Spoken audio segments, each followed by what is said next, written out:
Wabarakatuh.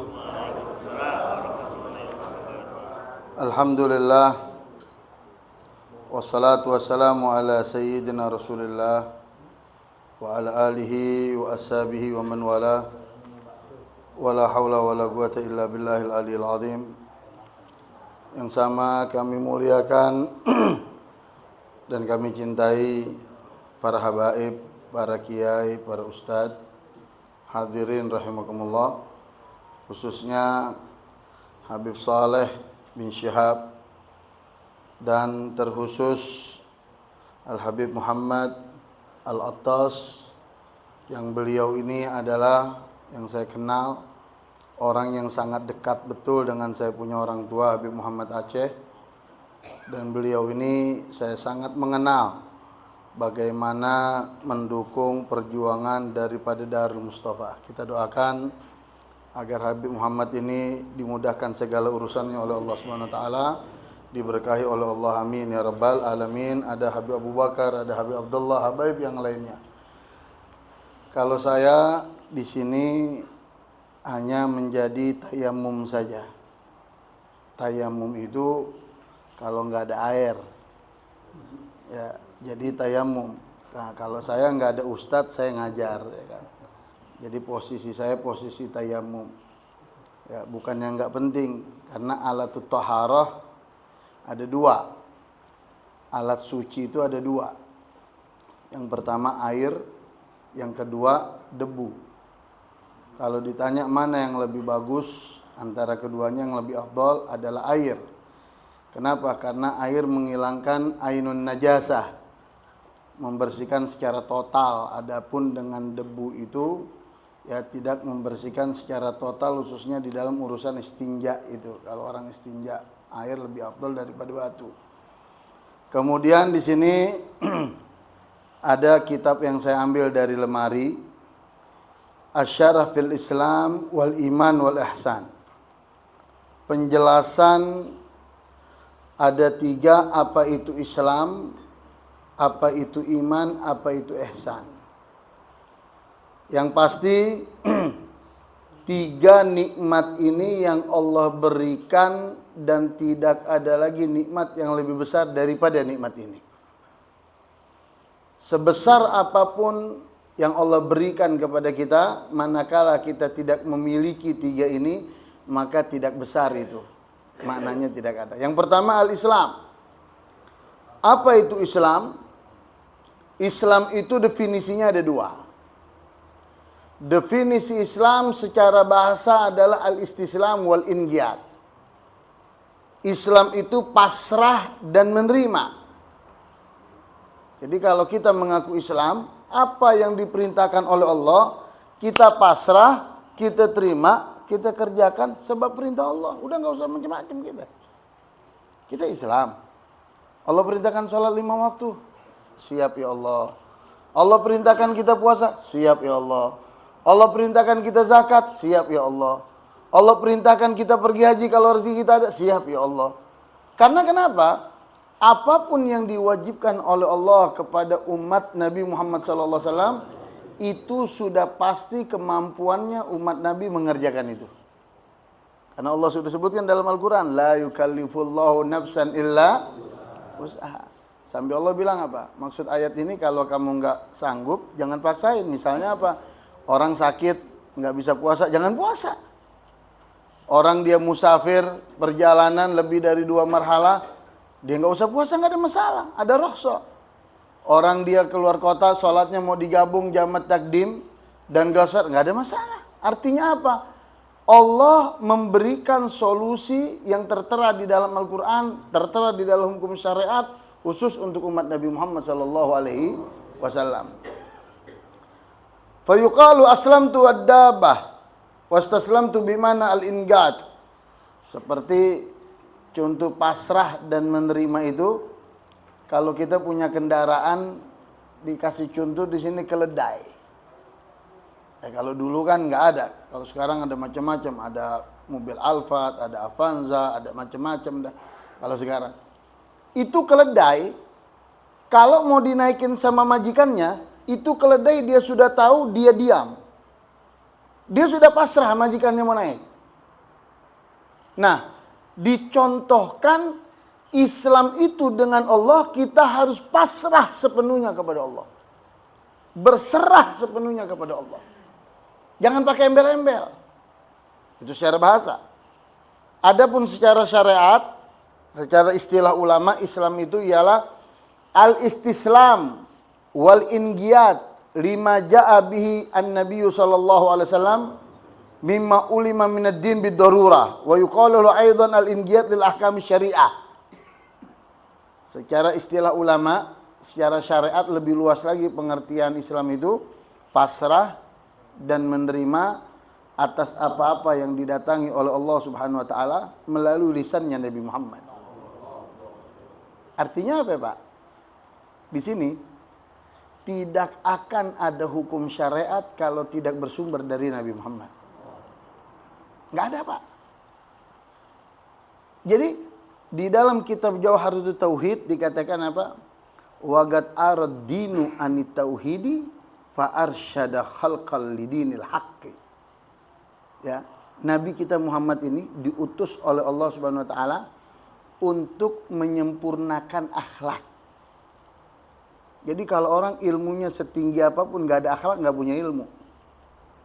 Wah, ini profesor, ini doktor, tapi masih korupsi duit rakyat, nggak ada adabnya ini, nggak ada. Jadi adab itu lebih utama daripada ilmu. Kita punya anak, ada yang beradab, ada yang berilmu. Mana yang lebih kita senang? Pasti yang beradab. Kalau beradab itu sudah pasti beliau punya ilmu. Kalau yang berilmu belum tentu beradab. Saya mau tanya, banyak gak orang yang gelarnya profesor, doktor tapi makan duit rakyat, korupsi? Itu yang korupsi triliunan, miliaran, orang bego, orang pinter. Nah, yang bego tuh pinter jawabannya. Ya, yang bilang bego tuh pinter tuh. Walhasil urusan ijazah aja rame sampai saat ini, kita nggak tahu. Saya ada yang nanya, Bib, ini urusan ijazah bener apa enggak? Jangan tanya dia deh, nggak penting. Mau ijazah dia bener kagak, nggak ada urusan sama aneh. Ya kan? Tapi jangan lupa, rekam jejak umat manusia, apalagi di zaman digital sekarang ini, akan terpapar, Pak. Sampai anak cucu cicit kita bisa tahu nantinya. Ini gambaran aja nih. Kalau jejak digital kita itu akan terlihat, made in insaniyah, made in manusia itu bagaimana Allah Subhanahu wa taala. Yang Allah katakan dalam Al-Qur'an apa? Al-yawma nakhtimu ala bima kanu yaksibun. Kita punya panca indera kita semua akan menjadi saksi di hadapan Allah. Semua menjadi saksi. Jadi kalau di dunia ada masalah butuh pengacara gitu ya. Karena pengacara pengangguran banyak. Tapi ntar di akhirat kita, di akhirat mohon maaf nggak butuh. Masuk lubang kubur, ya kan? Orang semua ditinggalin kita. Yang terakhir meninggalkan kita sudah melangkah 40 langkah. Kita didatangi oleh malaikat ditanya. Hubungan sama manusia udah habis sudah. Udah habis. Dan itu pangkat akhir kita kematian. Saya kalau bicara kematian, Pak, teringat pendiri Muassas Darul Mustafa Habib Muhammad, saya punya mertua. Kalau dibilang kematian itu adalah indah, dan kematian itu kerinduan seorang hamba dengan nabinya dan Allah, itu saya melihat betul Habib Muhammad. Bagaimana kematiannya? Bagaimana meninggalnya? Di kamar itu hanya ada keluarga saja. Yang bukan keluarga hanya Habib Soleh ada di Aceh. Meninggalnya di tangan saya, Abah nih. Kalau dikatakan meninggal itu rindu berjumpa dengan nabinya, dengan Sahibul Ratib Al-Habib Umar bin Abdurrahman Al-Attas, yang beliau selalu bilang apa? Tidak ada istirahat kecuali istirahat ntar kalau sudah masuk lubang kubur. Ya, Habib Muhammad sering dengar itu, omongan Habib Muhammad begitu. Itu saya lihat. Beliau akhiri hidupnya itu dengan senyum. beliau akhiri dengan kalimat la ilaha illallah Muhammadan Rasulullah. Makanya di sini pengertian Islam itu pasrah dan menerima atas apa-apa yang didatangi oleh Allah Subhanahu wa taala melalui lisan Nabi kita Muhammad sallallahu alaihi wasallam. Ya kan? Kita harus terima. Kita harus terima.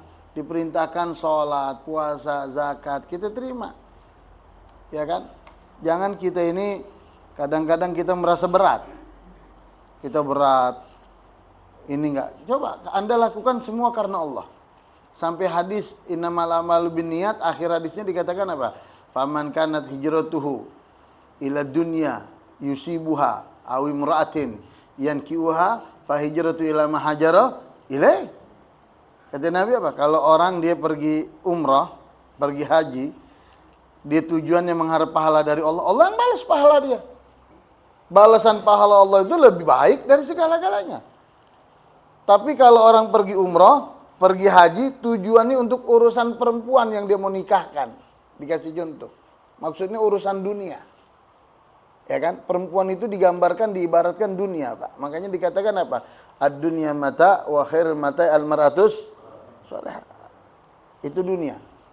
Ah, jadi kalau orang pergi haji, pergi umrah, tujuannya hanya untuk dunia saja. Oh, saya mau nikahin fulanah binti fulan untuk urusan ini, urusan ini. Allah kasih, ya kan? Yang ente niat. Udah gitu enggak dikasih lagi udah. Tapi kalau ente niat karena Allah, apa yang ente mau dikasih sama Allah. Dan niatnya, ya kan? Wa yuqalu al-inqiyad lil ahkam syariah. Ulama katakan di sini pengertian pasrah dan menerima itu adalah tentang hukum syariat. Ada hukum syariat, Pak, yang bisa diterapkan di Indonesia, yang sudah diterapkan, dan ada yang belum diterapkan. Banyak hukum syariat di Indonesia sudah diterapkan. Makanya kita ini tidak boleh anti kalau mendengar syariat. Kadang-kadang orang-orang Islam ini kalau dengar syariat itu anti. Seakan-akan syariat itu kejam, syariat menakutkan. Enggak ada. Hukum syariat itu adalah solusi yang terbaik untuk umat manusia yang hidup di atas muka bumi.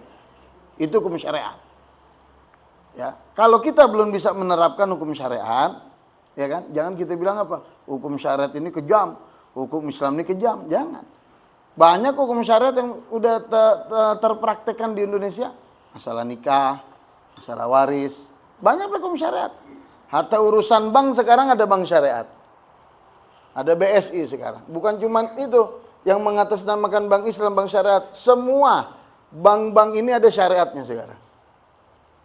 BCA syariah, Mandiri syariah, ada sekarang. Urusan dunia kita enggak takut dengan ada syariat. Tapi urusan ibadah, urusan hukum yang lain takut. Seperti contohnya masalah hudud. Masalah qisas. Hukum yang bunuh dengan sengaja, dengan rencana dalam Islam hukumnya apa? Ya dibunuh lagi. Hukum yang mencuri kalau terbukti ya dipotong tangannya sampai sini. Kalau dibilang, saya kasih contoh, kalau dibilang hukum Islam itu kejam, itu salah.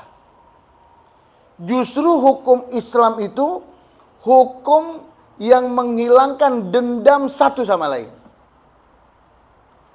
Contoh masalah orang si A dan si B. Si A ngebunuh si B. Si B ngebunuh si A dengan sengaja, dengan berencana. Ya kan? Ini kalau hukum Islam, dengan sengaja, dengan berencana, maka hukumnya dia dibunuh. Kalau si A dibunuh, si A punya anak umurnya 2 tahun. Begitu bapaknya ngebunuh dengan sengaja, dibunuh, ini anak begitu besar, dia udah nggak tahu permasalahannya apa. Udah nggak tahu. Ya kan, si B punya anak nih, dia udah nggak tahu. Tapi kalau hukum dunia, si B ngebunuh si A. Begitu si A ini dibunuh, dihukum 20 tahun. Ini si A punya anak usianya 2 tahun pada saat itu. Begitu berjalan waktu 20 tahun, si A bebas dari penjara, si B bebas dari penjara. Lalu ada yang bilangin dengan anaknya si A yang dibunuh. Sekarang udah 22 tahun nih anak. Dibilangin apa? Tuh, yang bunuh bapak kamu sudah keluar dari penjara. Ini anak dari umur 2 tahun udah 22 tahun. Sudah pasti dendam yang membara itu ada di dalam dirinya. Oh, aku menjadi yatim sebab kamu ya ngebunuh bapak aku. Sakit hatinya itu timbul, nggak terima anaknya si A ini ngebunuh si B yang telah ngebunuh bapaknya. Terus saja berkelanjutan begitu Pak, nggak selesai. Makanya jangan sekali-kali hukum Islam yang belum bisa kita terapkan, kita katakan kejam untuk Islam. Jangan. Bahkan pendiri, presiden pertama dari Indonesia ini, Soekarno, beliau di saat ditanya, apakah Indonesia ini bisa diterapkan hukum Islam? Soekarno jawab apa? Tergantung parlemennya. Tergantung MPR, DPR-nya. Kalau mereka sahkan hukum Islam, ya sah. Tergantung. Nah kayak sekarang, undang-undang miras, undang-undang minuman keras, di daerah-daerah sudah dicabut sekarang. Dulu ada. Tapi sekarang sudah dicabut. Yang nyabut siapa? Ya bukan rakyat biasa, mereka yang duduk di kursi-kursi sana. Nah, kalau Islam ini bersatu, menjalankan sesuai dengan aturan tuntunan agamanya masing-masing, maka negara ini bisa kita kelola. Cuman sayangnya, kita masih jauh daripada Islam yang sebenarnya. Kita masih kadang-kadang pejabat-pejabat yang Islam suka hilap. Kalau hilap ngambil duitnya 100 juta nggak apa-apa. Kalau hilapnya sampai triliunan bukannya hilap, doyan. Ya kan? Udah gitu dihukumnya cuma 6 tahun penjara. Korupsi 400 miliar 6 tahun, Bib. Ya kan? Kalau dibuat lamaran siapa yang mau masuk penjara 6 tahun tapi dapat duit 400 miliar, mau gak kira-kira? Mau banget ya. Naudzubillah. Wal iman itu pengertian definisi Islam, Pak. Ya kan? Kemudian wal iman lughatan mutlaqut tasdiq.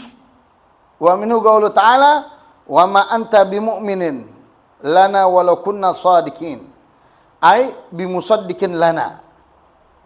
Definisi iman secara bahasa adalah at-tasdiq, yakin dan percaya. Jadi yakin dan percaya kalau Allah itu adalah wahidul ahad. Allah itu adalah satu. Allah itu adalah esa. Tidak ada yang bisa terjadi di atas muka bumi ini kecuali terjadi dengan kehendak Allah. Satu daun kelor, itu daun kelor tuh daun yang paling kecil tuh dari punan yang lain. Nggak tahu kalau ada yang lebih kecil lagi. Satu daun kelor tidak copot dari tangkainya, dan tangkai tidak copot dari pohonnya, dan pohon tidak tumbang kecuali semuanya itu dengan sepengetahuan Allah Subhanahu wa taala. Tidak ada semut melangkah, ya kan, dalam Al-Quran tidak ada yang bertapak di atas muka bumi ini kecuali itu rezekinya Allah yang atur. Ini urusan rezeki. Kalau rezekinya sudah Allah yang atur, apalagi gerakannya. Jadi betul-betul koneksinya itu apa yang ada di dalam Al-Quran di surat Yasin itu, ya kan?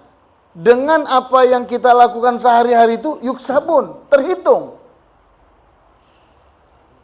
Nanti waktu kita meninggal di hadapan Allah di hari kiamat, yaumul hisab, hari perhitungan, bukan cuma tangan kita, bukan kaki kita, napas kita yang kita keluarkan ini udara dan yang kita hirup ini udara terhitung di hadapan Allah Subhanahu wa taala. Berapa kali Anda tarik napas? Berapa kali Anda keluarin napas? Sampai Imam Al-Ghazali, Hujjatul Islam, itu Imam Ghazali sekali waktu beliau mau jalan satu tempat, cuman di tempat itu, ya kan, ada orang yang main lalai, gunjrang ganjring, gitar. Main gitar, bukan yang haram, alatul lahu. Tempat nongkrong orang lalai deh, enggak ada kerjaan, gonjrang ganjring. Kata Imam Ghazali begitu tahu ada jalan lain enggak, jangan aku lewat situ. Biar jauh 10 kali lipat enggak apa-apa, aku enggak mau lewat situ, aku mau muter aja katanya. Kata Imam Ghazali, enggak ada lagi. Itu jembatan satu-satunya. Ya udah. Imam Ghazali jalan, begitu berapa puluh meter mau melewati tempat orang yang gunjerang-ganjering itu, beliau tarik napas. Terus jalan cepat. Udah lewat tempat gunjerang-ganjering, tempat orang lalai, udah jauh, baru beliau keluarin napasnya. Ditanya sama muridnya, "Ya Imam, kenapa kok kamu lakukan ini?" "Iya, aku tidak mau napas yang aku keluarkan, yang aku hirup di tengah-tengah orang yang sedang lalai dengan Allah Subhanahu wa taala." Sekarang yang menyebabkan kita lalai 24 jam di kantong gitu. HP. Orang beristri kayak kagak beristri. Betul apa enggak? Orang beristri kayak kagak beristri. Ini suami istri nih, di kasur nih, berdua. Ya kan? Nih kita ngalamin diri kita masing-masing, ya kan? Kita nggak usah malu untuk mengakui kekurangan kita. Ini wajar. HP, istri sebelah kita nggak tahu apa-apa. Kadang istri senyum-senyum sendiri, kita nggak peduli. HP aja, ngerol terus. Lihat, kita senyum melihat apa yang kita senyum, istri kita nggak tahu. Jangan-jangan kita senyum melihat aurat perempuan, jangan-jangan kita senyum melihat perempuan, yang istri kita jangan-jangan senyum melihat laki, lihat apa, kita nggak tahu. Ini bersebelahan sama kita. Makanya jangan sampai HP yang di kantong kita nih nguasain kita. Kemajuan kecanggihan teknologi umat Islam harus tahu, harus kita manfaatkan dari manapun medein teknologi itu canggihnya. Harus kita manfaatkan. Tapi kita yang kendalikan, jangan kita dikendalikan.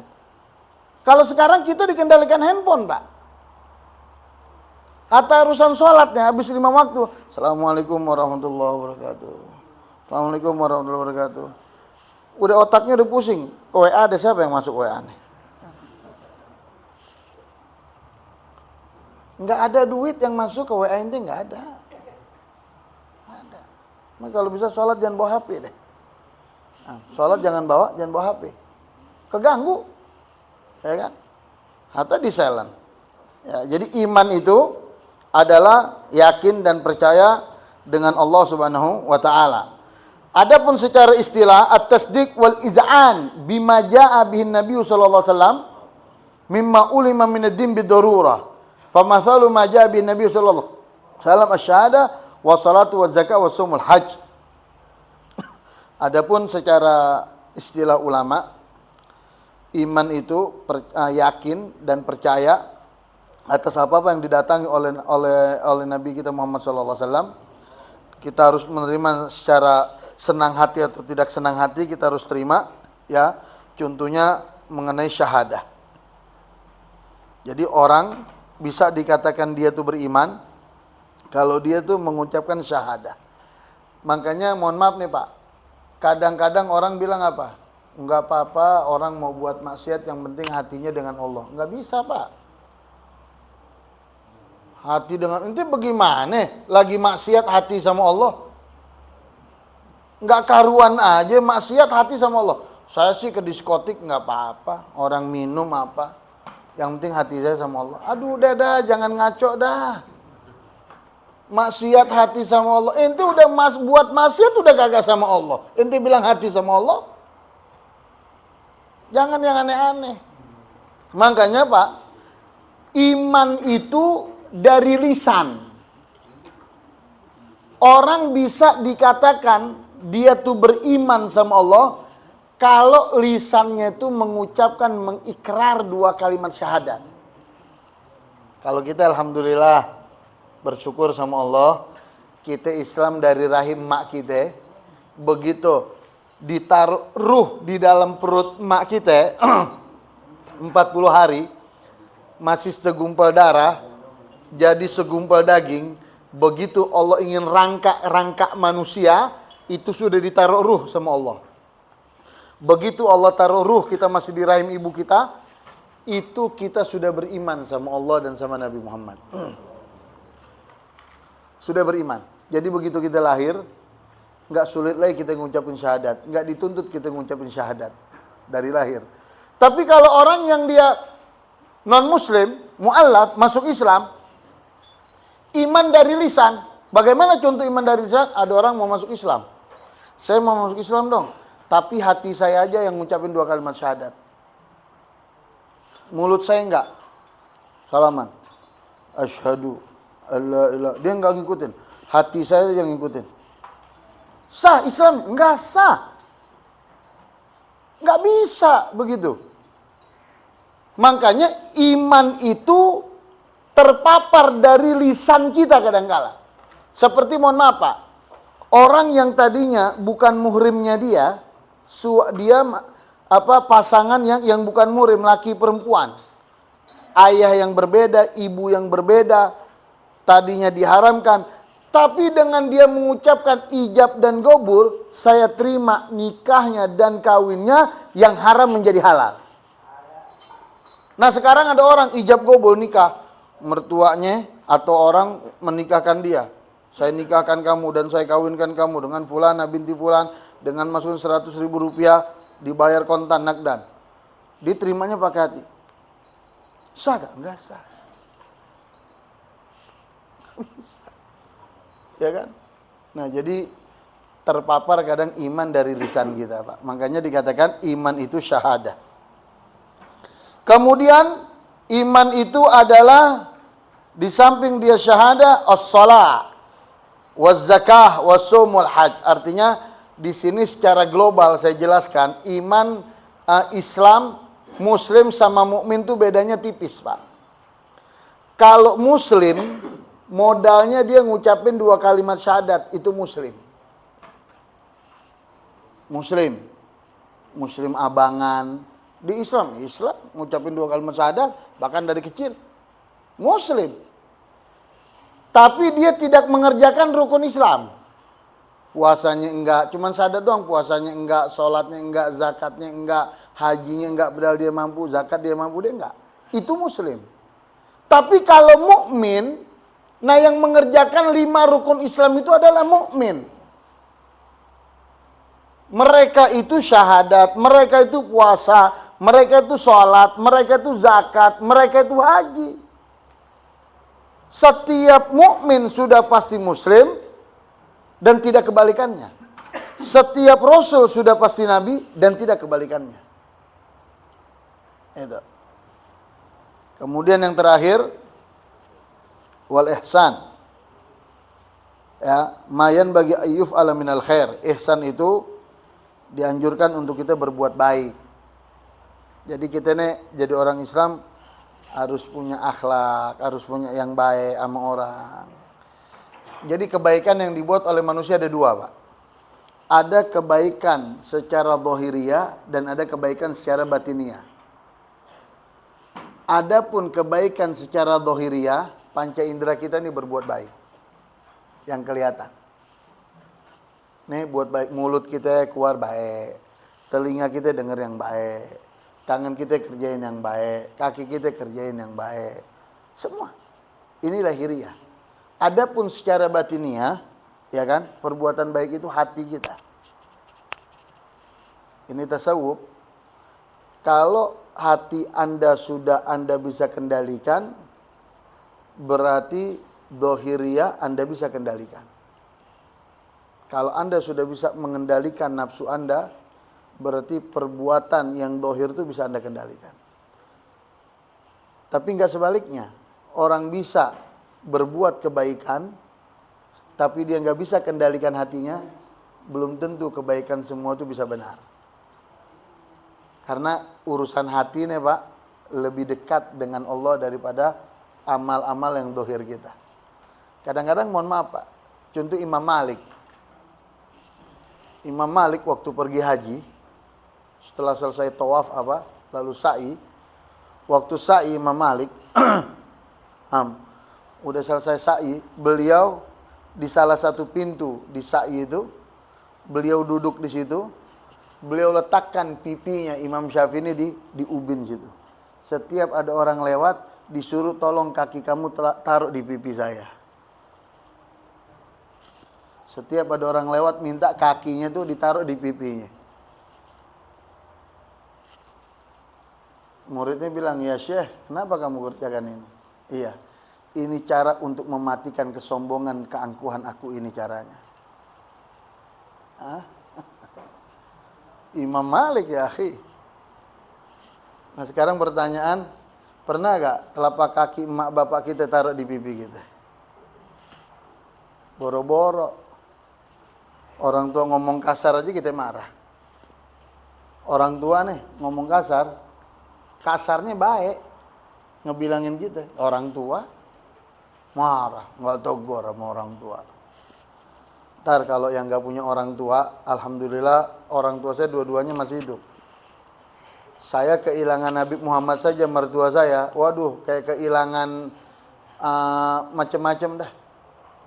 Dulu kalau masih ada Habib Muhammad, kita ada kerjaan urusan sedikit-sedikit gitu, ngomong, bah, ini ada kerjaan ini, bah, doain. Nggak lama, selesai. Sekarang kita bingung mau nyari doa minta sama siapa. Ya kan? Ya paling dengan sahabat-sahabatnya Abah sekarang. Dengan orang-orang tua yang istiqomah di Darul Mustafa. Ya.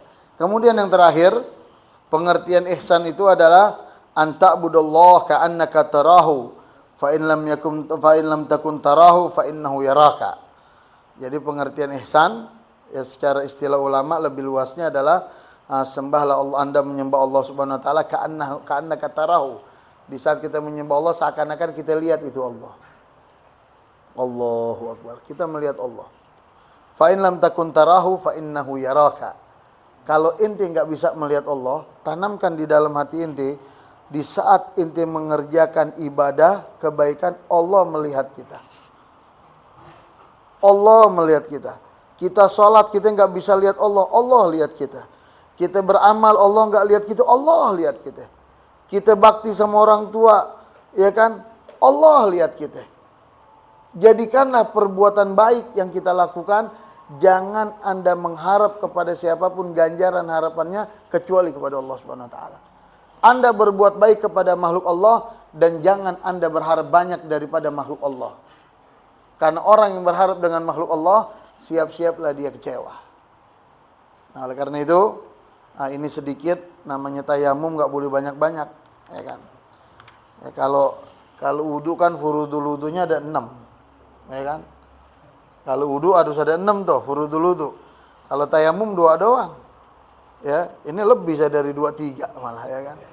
Nah, jadi yang terakhir alhamdulillah saya mau sampaikan dan berkat doa daripada antum semua, doakan saya punya anak yang bernama Umar.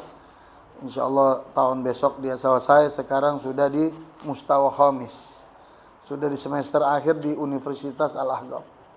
Di sana sampai 10 semester, Pak. Kalau di sini kan di mana-mana 8, di sana 10. Yang ke-10 itu harus hafal 10 juz. Kalau nggak hafal 10 juz nggak dapat LC-nya.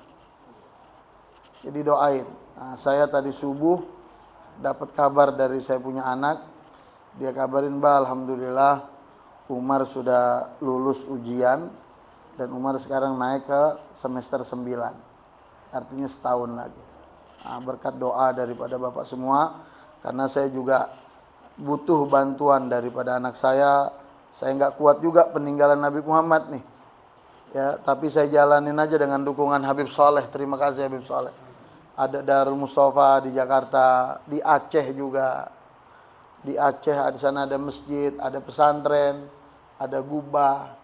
Nah, ini selama ini saya menjalankan apa yang ditinggalkan oleh Habib Muhammad.